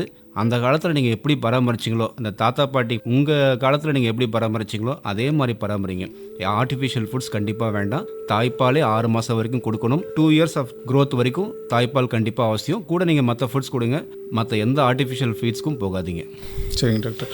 அதாவது பொதுவாக பார்த்தீங்கன்னா, இப்போது இந்த உலக சாதாரண நிறுவனமாக இருக்கட்டும், எதாக இருக்கட்டும், ஒரு இதயம் சார்ந்த ஒரு இதுக்கு கூட ஒரே ஒரு நாள் தான் கடைபிடிப்போம். ஹெப்படைட்டிஸாக ஒரு நாள், புற்றுநோய் ஒரு நாள் தான் கடைபிடிப்போம். ஆனால் தாய்ப்பாலுக்கு மட்டும்தான் கிட்டத்தட்ட ஒரு வாரம் வந்து அதற்கான நாட்கள் வந்து கடைபிடிக்கப்படுது. அதோட முக்கியத்துவத்தை நம்ம அதன் மூலமாகவே தெரிஞ்சுக்கலாம். அது எந்த அளவுக்கு அவசியமானது, ஒட்டுமொத்த மனித ஆரோக்கியத்திற்கு இந்த தாய்ப்பால்ன்றது எந்த அளவுக்கு ஒரு ஊற்றுக்கண்ணாக இருக்குது அப்படின்றத வந்து அதுவே வந்து பிரதிபலிக்குது. மேடம் சொன்ன மாதிரி இது அமுது மாதிரி அப்படின்னு, அமுதனும் அரிதான ஒரு விஷயம் தான் இந்த தாய்ப்பால். அதை வந்து இந்த உலக தாய்ப்பால் வாரத்தில் அது சார்ந்த நிறைய நல்ல தகவல்களை சொன்னீங்க. கண்டிப்பாக கேட்ட எல்லாருக்கும் பயனுள்ளதாக இருந்திருக்கும். இந்த நிகழ்ச்சியில் இவ்வளோ நேரம் பங்கேற்று உங்களோட கருத்துக்களை எங்களோட பகிர்ந்துக்கிறதுக்கு நன்றி. இந்த நிகழ்ச்சியில் பங்கேற்ற மகப்பேறு மருத்துவர் டாக்டர் சண்முகப்பிரியா, குழந்தைகள் சிகிச்சை சிறப்பு நிபுணர்களான டாக்டர் புனிதா, டாக்டர் தீபக், அவங்க எல்லாருக்கும் நிலையத்தின் சார்பாக என்னுடைய நன்றி.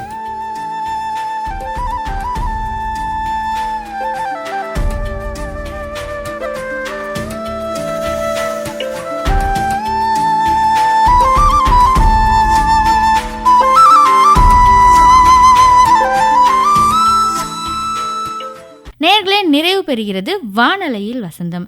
இன்னைக்கு வானலையில் வசந்தம் அமுதினும் அரிது தாய்ப்பால் வார சிறப்பு கலந்துரையாடல் கேட்டீர்கள். கலந்துரையாடலில் பங்கேற்றோர் மகப்பேறு மருத்துவர் டாக்டர் சண்முகப்பிரியா, குழந்தைகள் நல மருத்துவர் டாக்டர் புனிதா மற்றும் டாக்டர் தீபக் ஆகியோர்.